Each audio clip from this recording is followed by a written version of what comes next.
Then we have Andrea, am I saying this right? Caproti? Andrea Caproti. Yeah. Caproti, Yeah. okay. She's a lead animator at Rooster Teeth. And then we have April Borchelt here. Borchelt. I'm so sorry, I should have asked this earlier. Who is a game animator and artist. And did I hear right that you were working on something for SpongeBob? I did work for SpongeBob. Oh, okay. Is this on? Yeah, it's on. You guys gotta like eat the mic. Just sort of eat the mic, nice and close. We've got Chris Bivens at the end, who's an animator as well. We've got Joe Karg, who is an illustrator and animator. Rachel is a layout artist at Rooster Teeth. Hello. And then we have the lovely Samantha, who is a voice actor and producer, and you just do everything. I'm like Mikey. I'm like Mikey from those cereal commercials. Just get Sammy; she'll do anything if it pays the bills. Basically.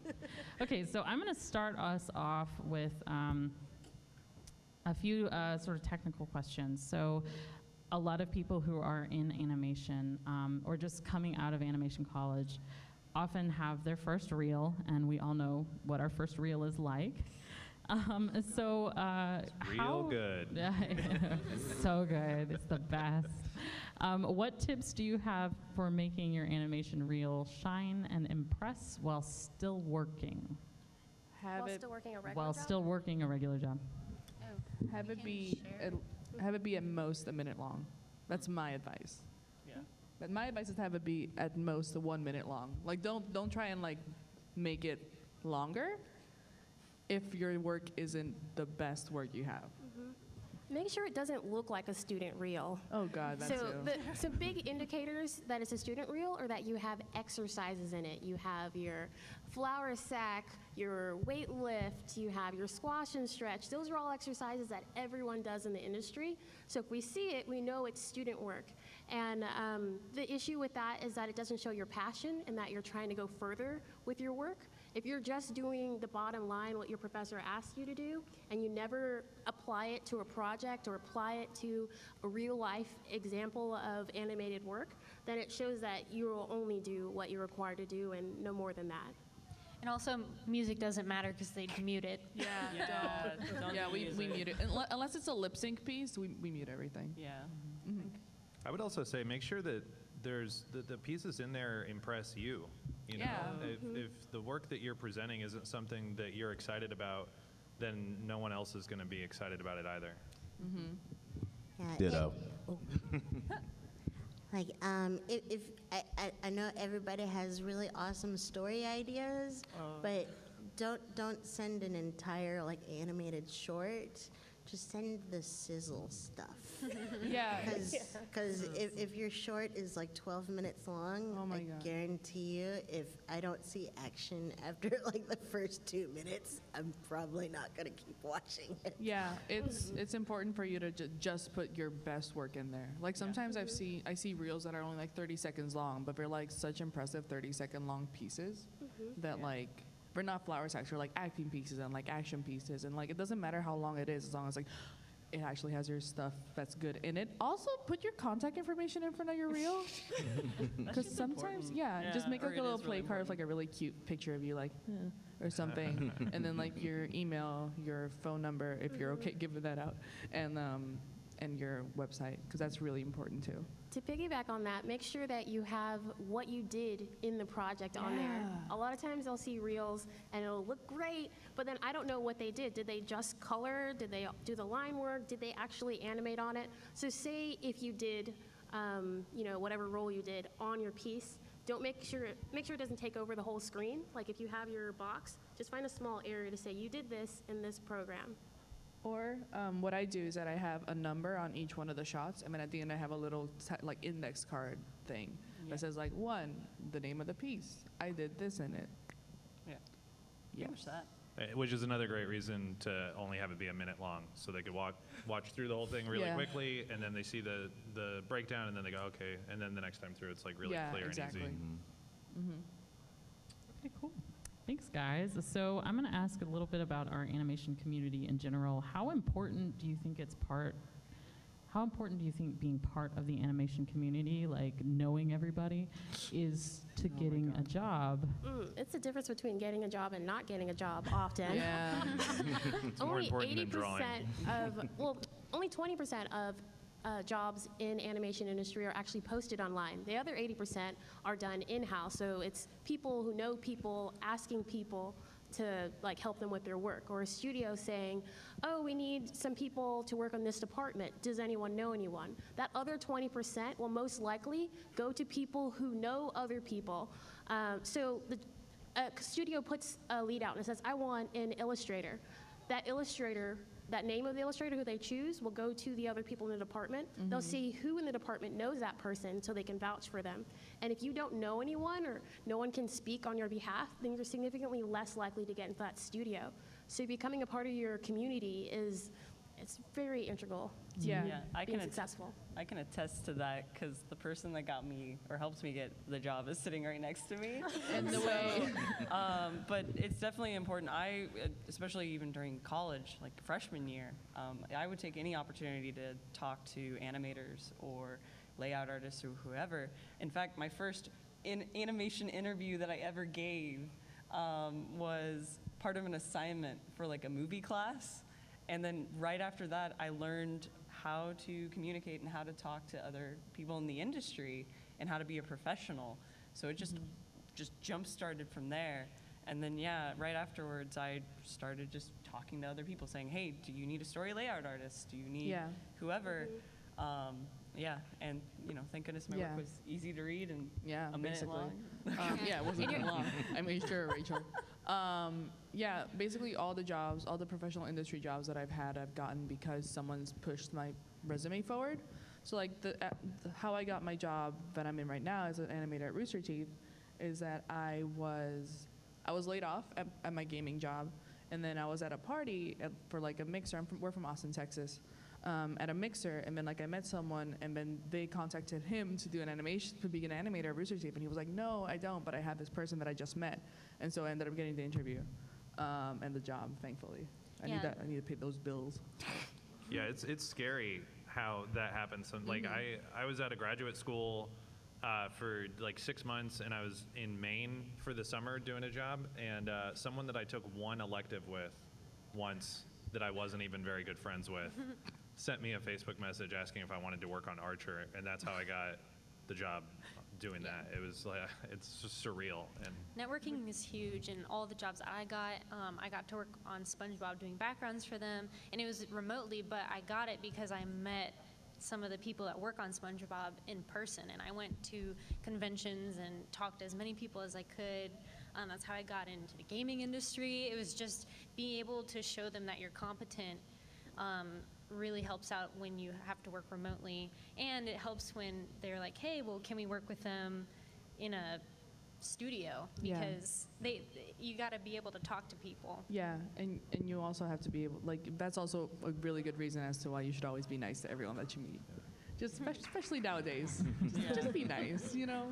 Don't chill. Just be chill. If you can make up some kind of like weird disease that you have. Don't. Hey, I've only got like a year left, and I'd like to work on your show. I really want to work on SpongeBob. Cut to Please. 2 years later. I'm cured. Have you seen Breaking Bad? I'm like that. Oh my God. But you're already doing something right by being here, being present and talking to people. Go to the artist alley, because honestly, a lot of those people, you don't realize it, but they're working on some great stuff. And you won't know until you talk to them. Be like, hey, like, what's this artwork? What do you do? And they're like, oh, yeah, I work for Disney. And you're like, what? I didn't know that. You know, so it's... That's happened to me. They're like, so oh, no, many not times. that I Disney. know. No. Yeah. It's Disney with More 2 times than I E's. can. Disney. And a lot of times it's like in the anime industry, especially like when you're working with like a Japanese studio, a lot of times they don't even realize that they need people until you're like, hey, like that's a really cool project. Can I work on it? And they're like, oh, yeah, sure. so yeah, that actually like just asking a lot of times is like, really helps. And I would also say, like, these conventions, I definitely remember people and react to people who are good. If somebody comes up, and your work is really strong, like I'll ask for your card, I'll follow up with you and follow you, and that has definitely led to freelance opportunities and collaborations and stuff in the past. So don't be shy if you're talented. Yeah. Or if you're not talented, Even if you're not, don't be just, shy. just be nice. It's rough. Okay, so bouncing off of that, let's say that you're an animator or somebody who's trying to get into animation and you live in the middle of nowhere. You're in a field in Kansas. You should make crop circles. Smoke signals. What do you suggest as far as advice of getting into the animation industry when you don't live in an area where there's a lot of conventions or anything else? So the internet's great. I know a lot of people who are honestly better artists and animators than me who never step foot in a classroom and just have, as long as you have access to an internet connection and a computer that can run like Maya or whatever program that you use, there are online schools that are really great. Animation Mentor, I Animate. I've taken classes on both of those and I really like them. And also just speaking to people. Like Twitter's a great tool. I mean, it kind of sucks sometimes, but Twitter's like a great tool for you to use to network with people without having to meet them face to face. Yeah, Just you put could be your work out. president. Too soon. Just use Twitter. Yeah. You could also become an animator. Backup plan. Yeah. But it's just really great. Just put your work out there and like take criticism constructively. And sometimes the internet doesn't give you constructive criticism, so just ignore that and just block them. The haters just, oh my God. Something that worked for me was I did fly out there. I had to go and meet these people in person because I felt like, of course, everybody wants to work for Disney, not everybody. I really wanted to work for Disney. And on their website, it's like, it was just so vague. And I'm like, I really wanted to have a person to be able to talk to and have a conversation, really get that information that I'm craving I can't get from a website. And so I worked at Gamestop for 5 years. Like 5 years. And I saved up as much money as I could. I mean, I lived at home and I bought that ticket. I found somebody to stay with. I found a way to be able to be there and present. And it's totally worth it. Like, it's okay to work retail because it'll give you the amount of time to put towards your artwork. Don't sell out. Just keep going.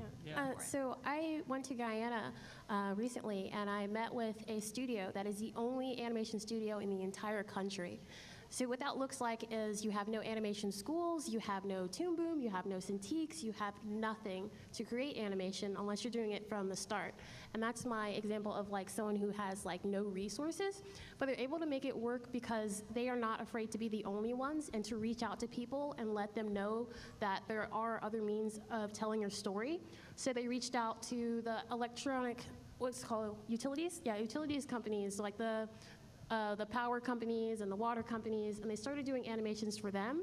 And then they started reaching out to other artists that did fine arts and started converting them into animators. And they created a studio that now is able to reach out to other countries in the surrounding area to do animation. So if you're really in the middle of nowhere and you feel like you're not getting opportunities, don't be afraid to start your own thing and to let other people know that animation is an option in your area. Awesome. Oh, yeah, it's like, I mean, the internet, like when I first started animating in Texas, there really wasn't very many outlets really for animation. So I used to just scour the yellow pages. I know, it's like, what is that?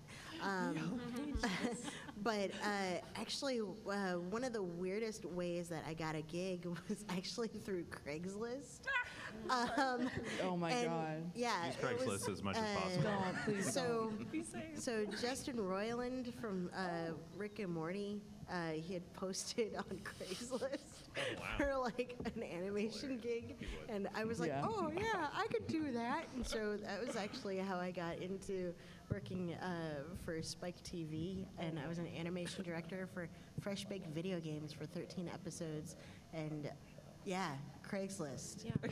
It's amazing. One note on Craigslist, if you're going to look for a job there and you don't live in an area where there are a lot of jobs posted for animation, go into Craigslist for other places where they do have jobs. So if you live in Kansas, go to Craigslist New York, Craigslist LA, Craigslist Texas, and look for jobs there.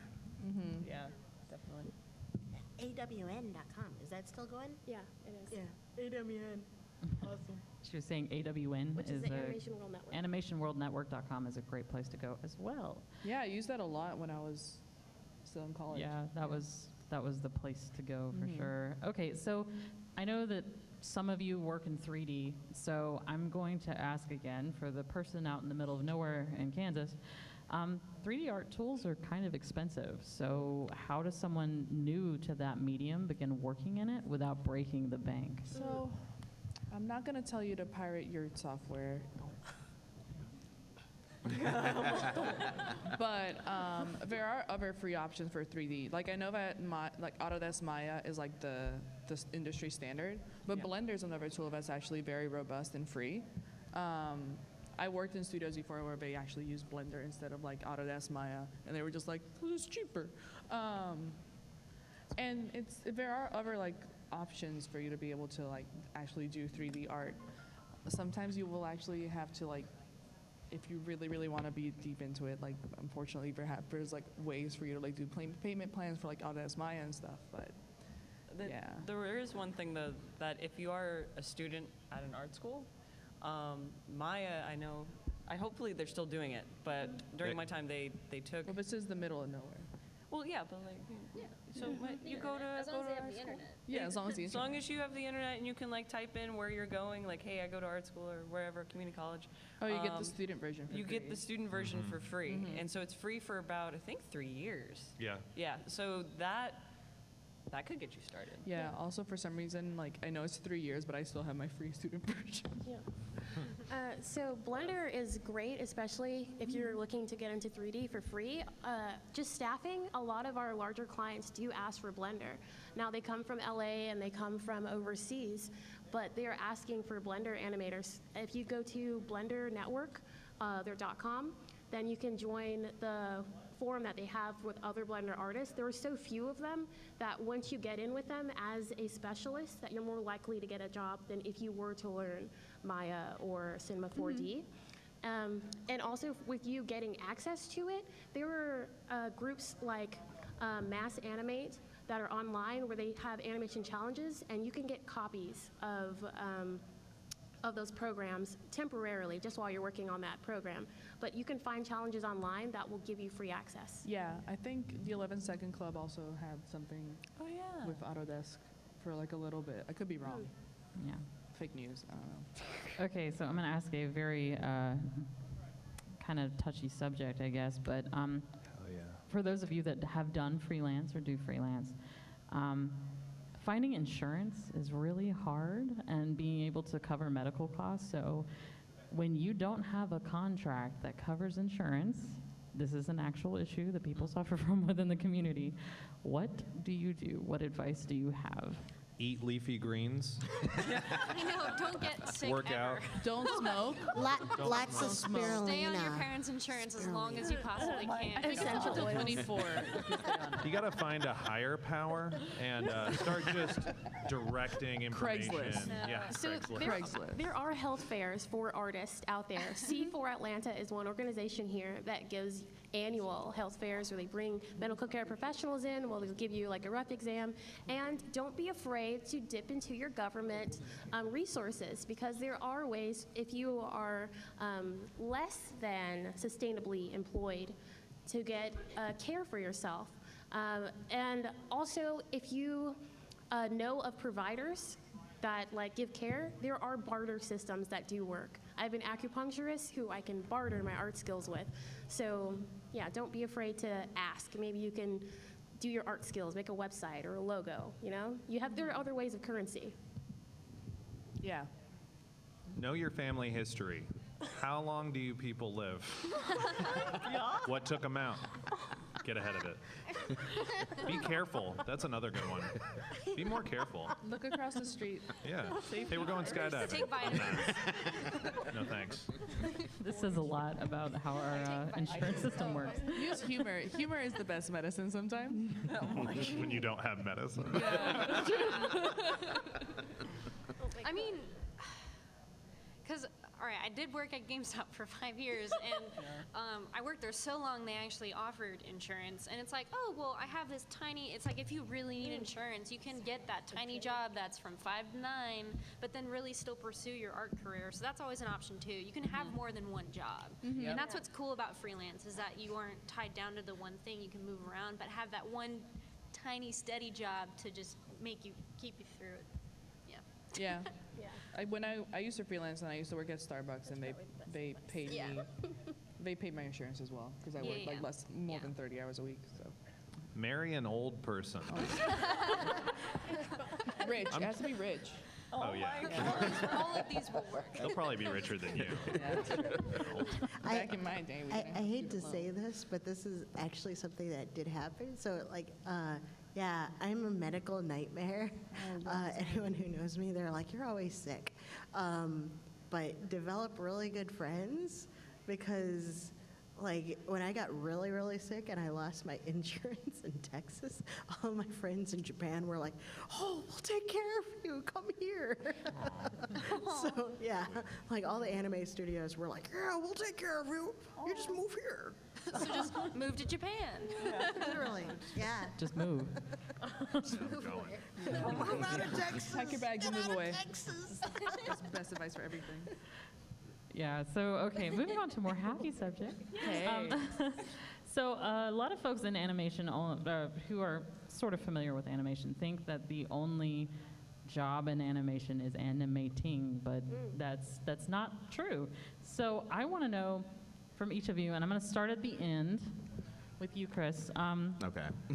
I want to know what role in the animation pipeline do you think is really important and that more people should know about? Oh, shit. Interesting. Maybe compositing, I guess, in animation. I think that's something that gets overlooked. You know, there's different aspects of animation, like motion graphics. You know, there's always jobs in that. Me personally, storyboarding was a big thing. It's kind of something I kind of overlooked when I was in school, but you know, now it's something that I'm actually really passionate about, something I enjoy. Honestly, more than animation sometimes, just because, you know, I kind of get ADD at times, and, you know, animating, sitting there, I'm like, okay, when is this going to be over? But, you know, with storyboarding, I can kind of just be in and out, and, you know, I kind of end up enjoying that more. That's it. I'm a little bit biased, I guess, but I'd say background illustration is pretty great. I mean, for me particularly, because I don't really like animating. I went to school for animation, and then when I graduated, I had a panic attack because I was like, oh, I don't want to do that. But I love drawing and painting, and then I found out that you could just do that, you know. So, you know, and also a lot of, you know, the background department is pretty big for, you know, TV shows. So there's jobs there, and you can get in if you are just more of a traditional illustrator, and so that's kind of cool. In my experience, it seems like the job that's very in demand for a 3D animation studio is riggers. So a lot of people think that like 3D animation is just like an artistic aspect of animation creation. It's actually very technical. So behind the scenes, we need to have people that like are able to help us create the skeletons and create like the models and the rigs that we need to actually do our animation. I know a lot of really good riggers, and they have very good job security.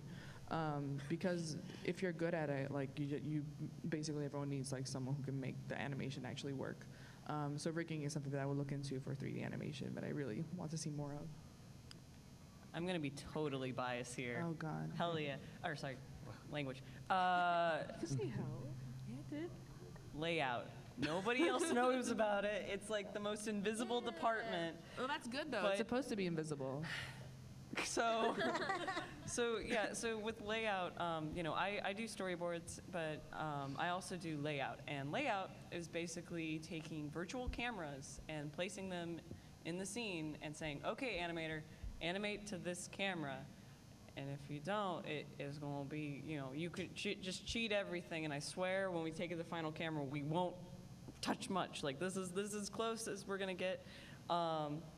And not only that, but we end up doing a lot of stuff. We basically gather all the assets, we put them in the file, we set up the file, we set up the cameras. We then, after that, we like lock everything down. We send it to the animators. We break it. And they break it sometimes, depending. Sometimes it breaks well. But in any case, Make it better. we make it better. So basically, after it's sent to animation, it's then sent back to the layout department to do what is called final camera or final layout, depending on where you're from. And that is when we fine tune the cameras and make them really, really sweet and like make sure that the compositions are really well done and everything reads well within the sequence. Because trust me, I don't care how good the animation is. If I can't follow what the story is visually, I'm so lost. Or if the staging's really flat, like then I'm not gonna watch this. Well, sometimes flat staging works. Like it just well, needs to be. It depends on like what it is. But if it's just a single character in the middle of a scene, I don't know. But in any case, it depends on like demo reel animation exercises. But in any case, for me, I'm a huge cinematography nerd, and it's always really good when you like see someone and they say, oh, the visuals for that were really good, the staging for that was awesome, and they weren't distracted by it. Yeah, that's kind of the number one thing. It's a good layout artist's work is like not even noticeable. Yeah. Because it looks so natural and good that you just like think it's supposed to be that way. Yeah. It's the same as like a DP, director of photography.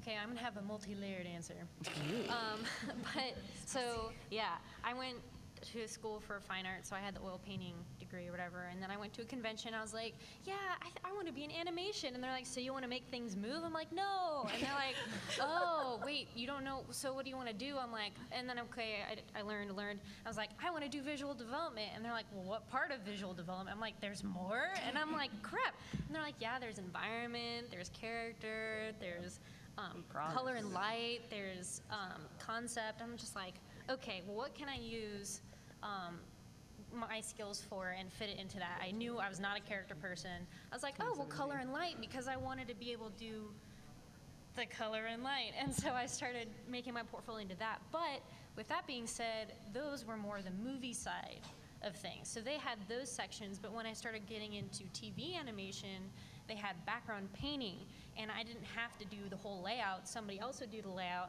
and then I would paint it, and I was like, oh, cool, I can take my color and light idea from movie and kind of take that and put it into background painting for television. So I would say those two things were the stuff that stuck out to me that I really enjoyed.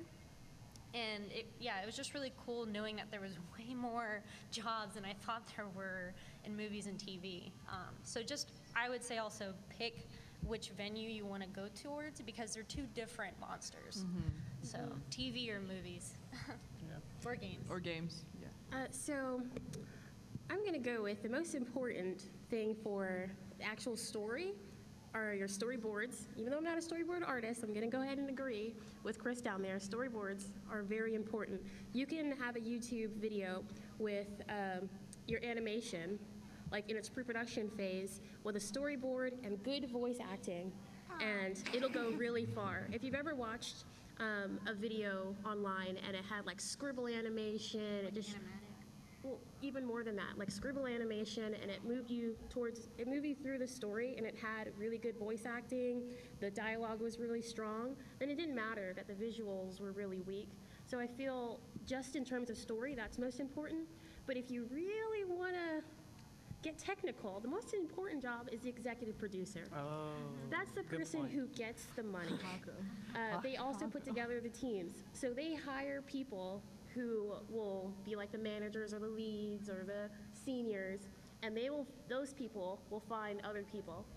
The person who gets the money at the very top of the chain is the person who works with the networks. They get all the deals, they negotiate rates with them that will determine your final pay. So if you want to find a job that is going to really like give you a bang in your wallet, you need to be an executive producer. Just know that it can be stressful. If you're going to be in the pipeline, like lower down, then I would agree with Chris again. Compositing is fantastic because it translates into animation and into live action. And in Georgia, you're just going to be more likely to be working year round, especially if you composite for games. Wow. I'm trying to go like, they already covered that. So the way I think of animation is, I like to think of it as an assembly line for a car. You know, it's like if it's like along the line, it's like you got the story and then it goes on and gets storyboarded and goes on and gets, it's like, and everybody puts their parts and pieces together. So if one area or department ends up flubbing, then the car isn't going to get built properly, and so it's like, to me, every department is very important because, it's like, and getting things done on time, because it's like, as soon as you get done with your part, it has to go to the next person, and then it goes on to the next person, and then it goes on to the next person. So as far as like importance are concerned, they're all equally important to me, but out of everything, like she said right here, like story, I've had some of the worst stories presented to me before, and from people with money, and you're kind of like, it's like you kind of have to make a decision, like, okay, do I like pay my bills and like and take this piece of crap and put a bow on it, or do I starve for, it's like art for art's sake? I'm gonna pick the poop. Always pick the poop. Always pick the poop. But no matter how you animate it, it's like you can have the best animation, but if that story is like, it's like you're just gonna be like suffering through the entire time. Did anyone see Final Fantasy VII? Yeah. Yeah. Or what was the hot dog movie? Sausage party. That was good. Crying. Don't cry. Final Fantasy is really important to me because I'm the chocobo. But yeah, no, like really, like sometimes the story is like it. I've had some like real like early on in my industry. I'll just sit there and be like, what is this? It's like looking at the script. It's like, I don't want to animate that. And I've done some lowbrow stuff that we won't talk about here. But yeah. You gotta pay the bills sometimes. You gotta pay bills. Those were amazing answers, you guys. I'm really happy with that because, man, those roles really need love. Okay, so I want to know. Okay, first of all, if there are questions, we have a mic here in the middle of the aisle. If you guys could just start lining up to ask your questions, and this way you guys will be ready once they finish answering this. Okay, I want to know what all of your animation playlists and what's the worst song on it. Okay.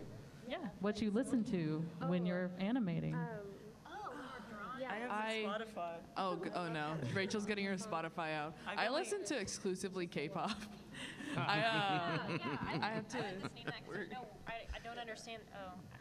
Hey. Yeah, I don't exactly. understand the words, so it's almost kind of like Instrumental, with but it's like words. so good. Like listen to some BTS, got that stuff going on.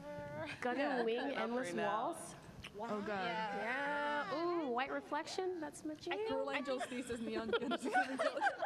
It's not that. Wait, I got it. Here, It also changes like whatever you're making for me, because like I work on Paladins at High Res right now, and so whenever we do a new champion, it's like a different vibe for each person. So it's like if it's like a really cool, awesome heavy metal person, I'm gonna listen to metal. But if they're like cute and flowery, then maybe send like classical music or just stuff like that. I don't know.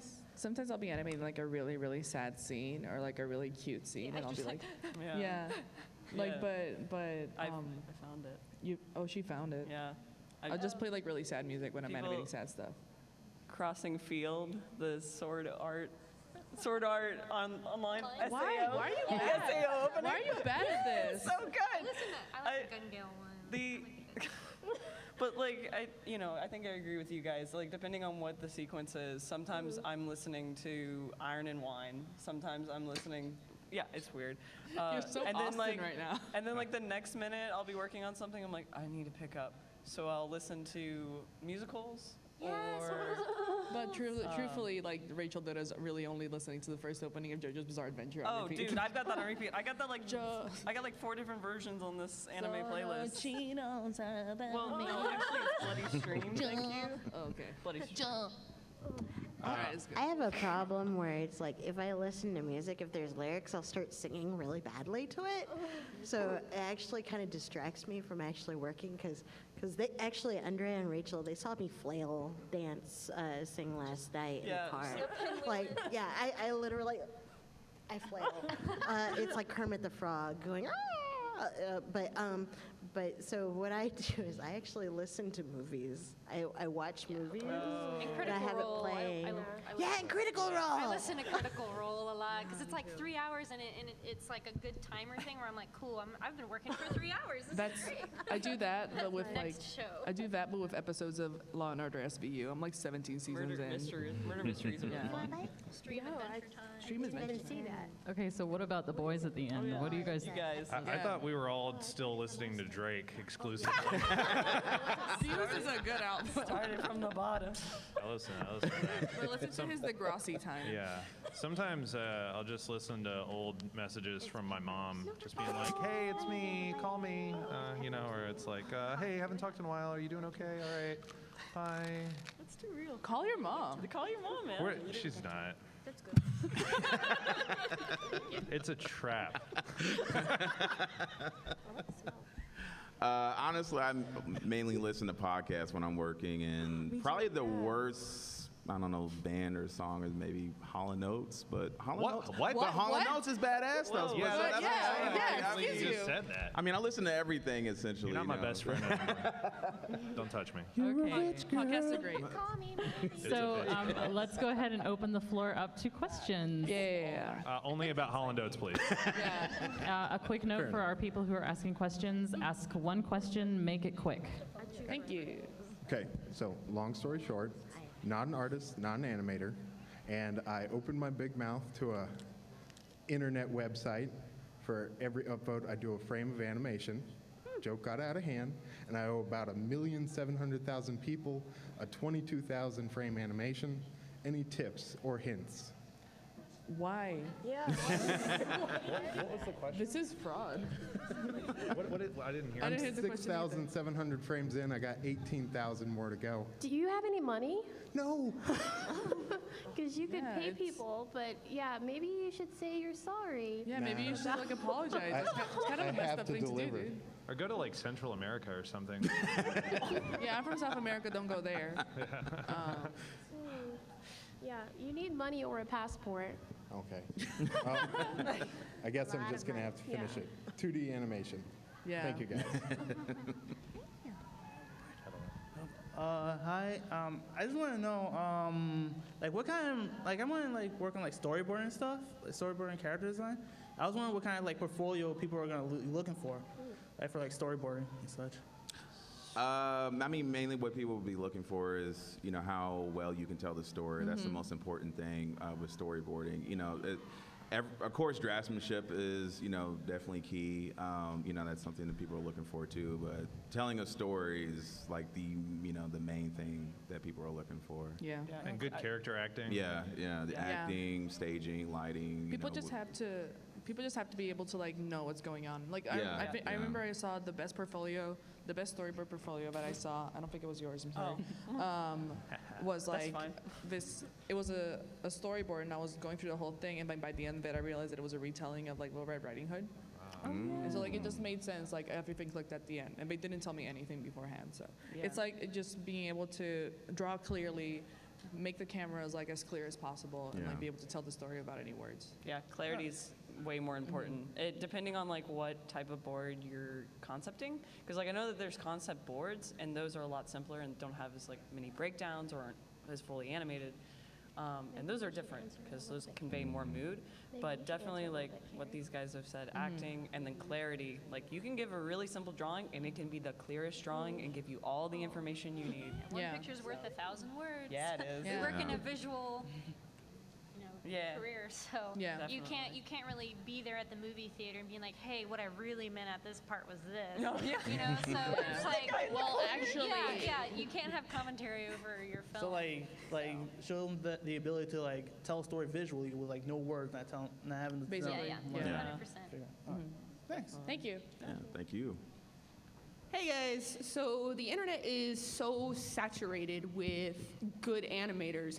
What is the best way to make yourself stand out? You got to start picking them off one at a time. Highlander. Fight Club. Spread rumors about them. Find the ones that don't have health Yeah. insurance. Don't be afraid of a little competition. Just because someone's really good doesn't mean that they're going to take all of the audience. Think of how many shows Exactly. you watch and how many animations you consume. You consume a lot from a lot of sources. And so it doesn't matter that there's a lot of animators. I would not say that there are as many fantastic animators as there are animators in general. So as long as you start putting your work out and you have your own style and your own story, nobody can tell your story. I would say you're going to separate yourself by the kind of content that you put out and the way you put your content out, like In a way. the art and that kind of stuff. Yeah, in a way, you're kind of selling yourself. Right. Yeah, and then when it Not in that way, Not but in that like, way. yeah, but like you are your own person. So like to be able to show your personality and everything through the work that you do is gonna make yourself stand out.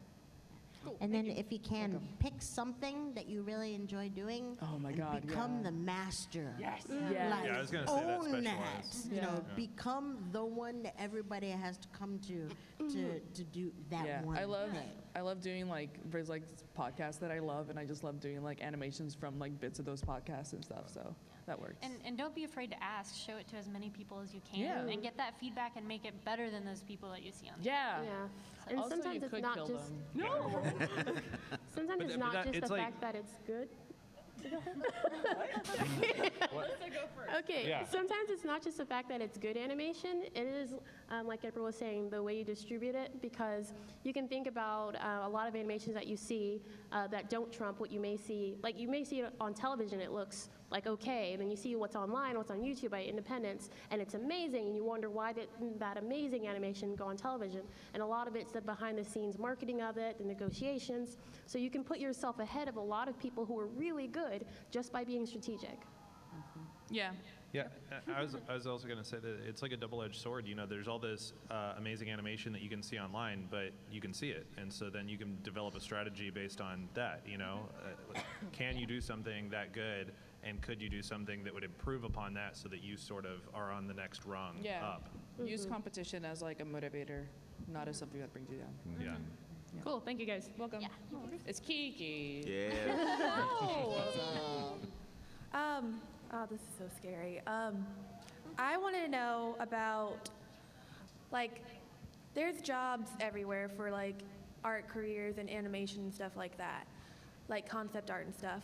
But what if you don't have a college experience in those things, but you know that you have the skills and the abilities to do it? Is it worth it to try? Because you always see it like you have to have it. Why not? Why shouldn't you try? If you have the skills, you don't have to go to college. Like a paper is not going to make it so that like you probably won't be able to teach at a college. That's the only thing the paper's going to keep you from doing. Yeah, I had to take at least two online courses and I think 2 other mentorships before I was able to actually start getting into the industry. Yeah. So even after you finish college, what your degree isn't going to be the end all be all. It's going to change and morph, but you can take that as a basis and make it grow and add to it. Honestly, the college aspect is really just going to help you like meet people and network. Yeah. It'll make it much easier. Like we met in college. Yeah.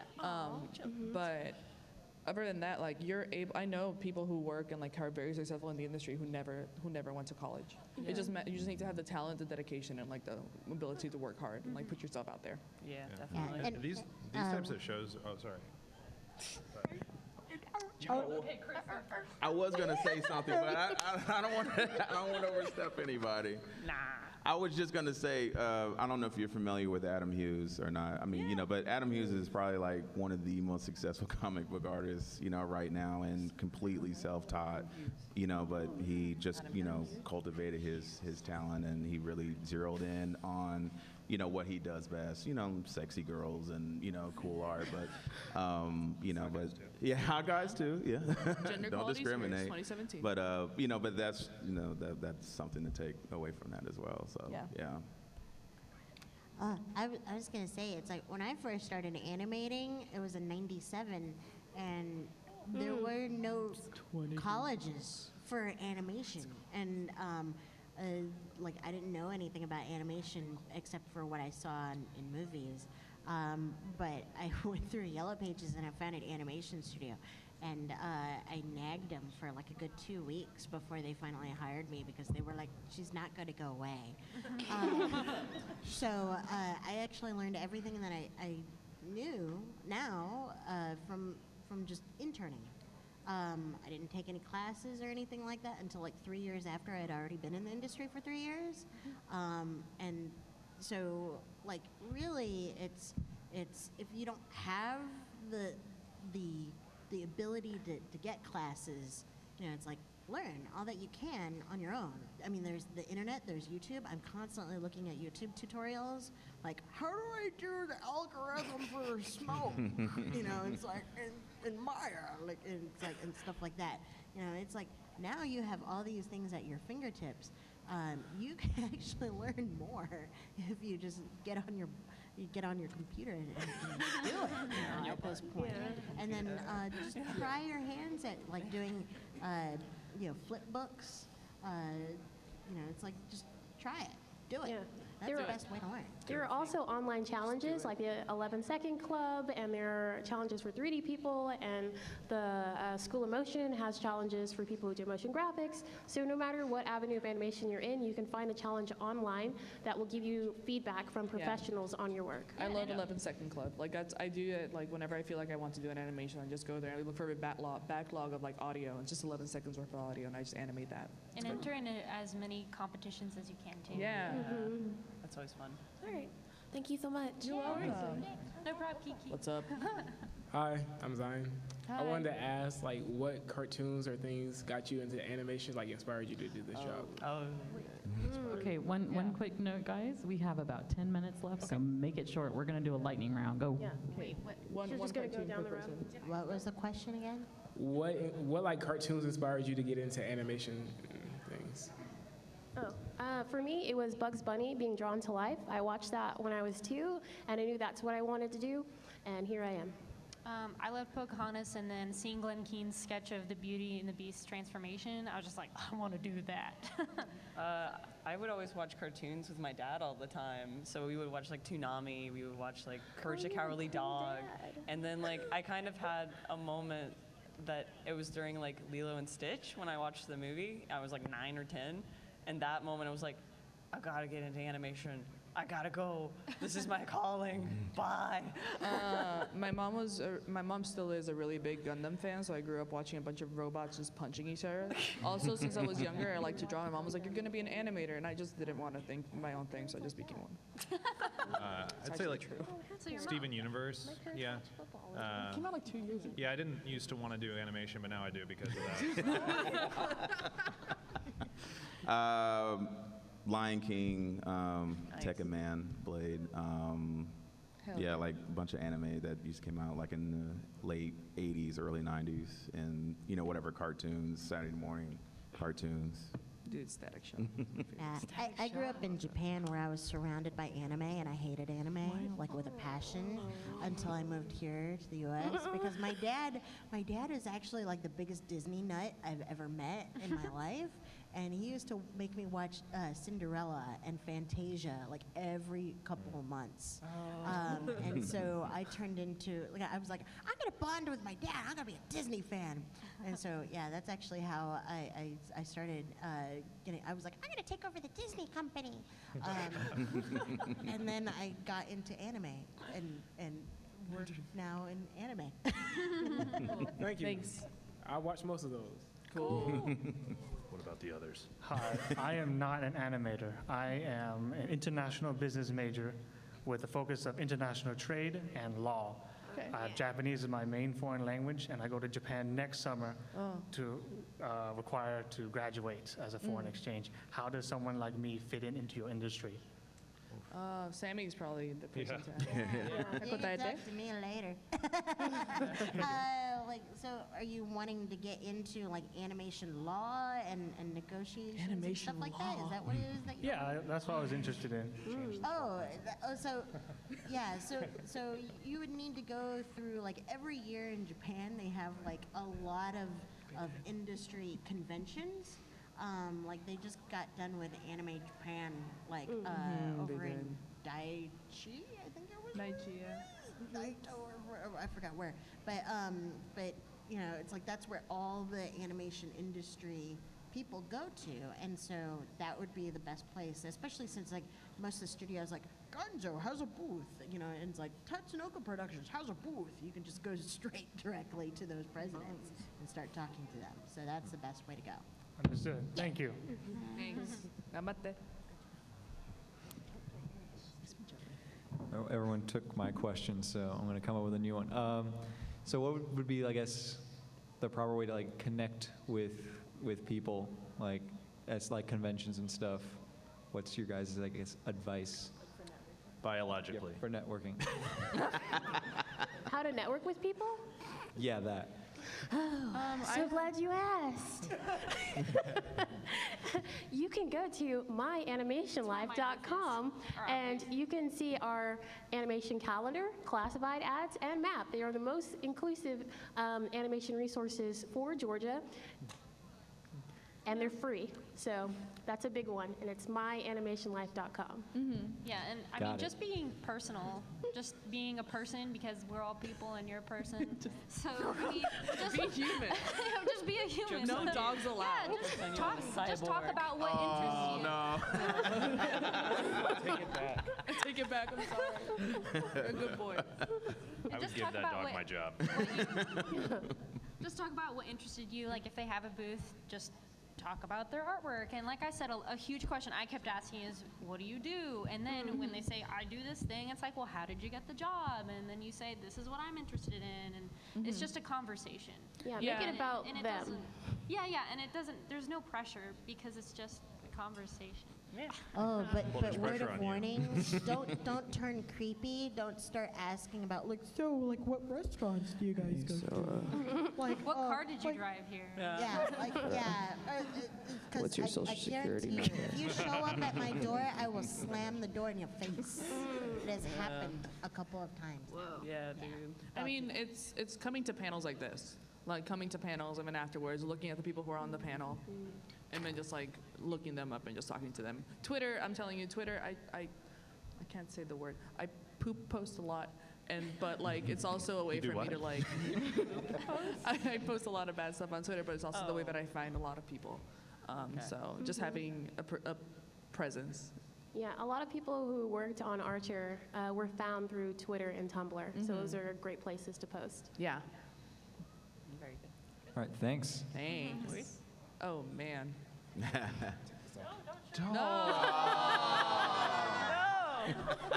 We're gonna hurt your family. We know you I now. know you now. Good to see you too, Mr. Craig. This What's is up? awkward. So my question is for, I'm a 2D animator. Well, I want to be a 2D animator.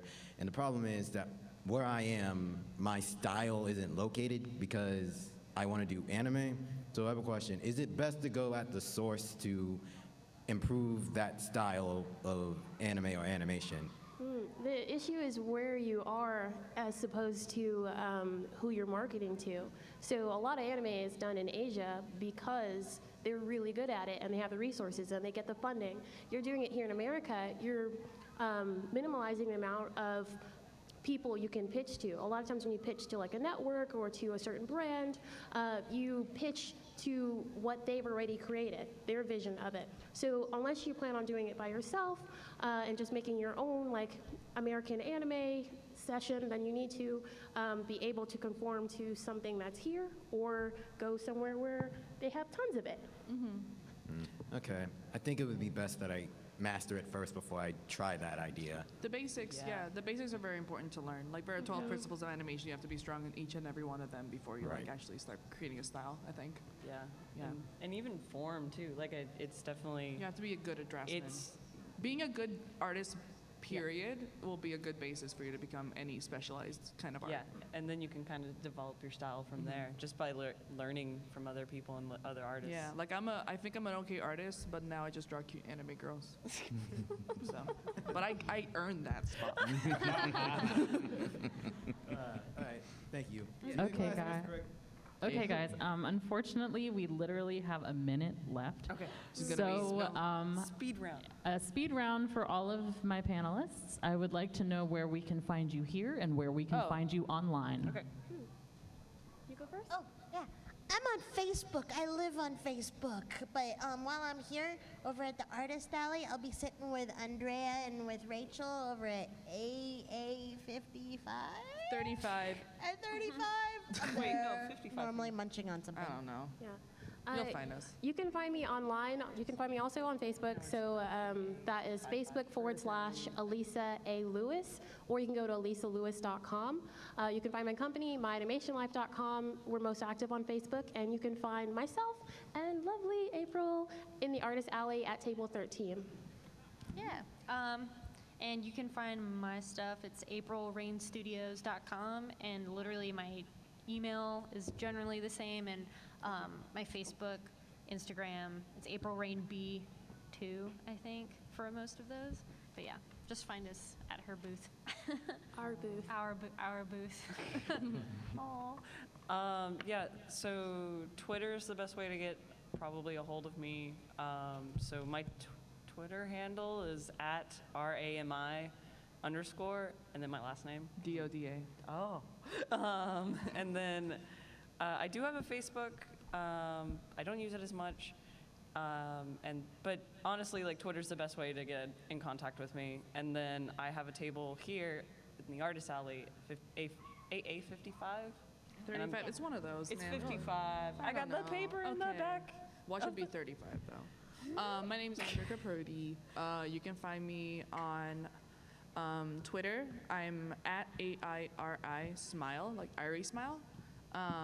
It's not my name, I just thought it sounded cute. And I also have a booth at the Artist Alley, AA61. And then I have a weird name, just look for me online, you'll find me. Yeah, I think one of my cousins has a name like that too. We got good last names. We do. That's good. I'm on Facebook and Instagram mostly if you want to reach out to me online. My Facebook is Joe Karg, and then Instagram is Joseph Karg. And then our table, Chris and I are together at AA 136 and 137. It's across from mine. Yeah, we're right across from ours. Yeah. Same. Stare off. Same here, Chris Bivens. Just Google search it. It might come up as Chris Bivens or Michael Bivens from New Edition, whichever. I don't have a huge online presence, but I'm working on that. So He does have a huge, well, forget it. So can we get a good MomoCon round of applause for our awesome panelists? Thanks for coming, thank guys. you. And thank you for coming. That was. You can.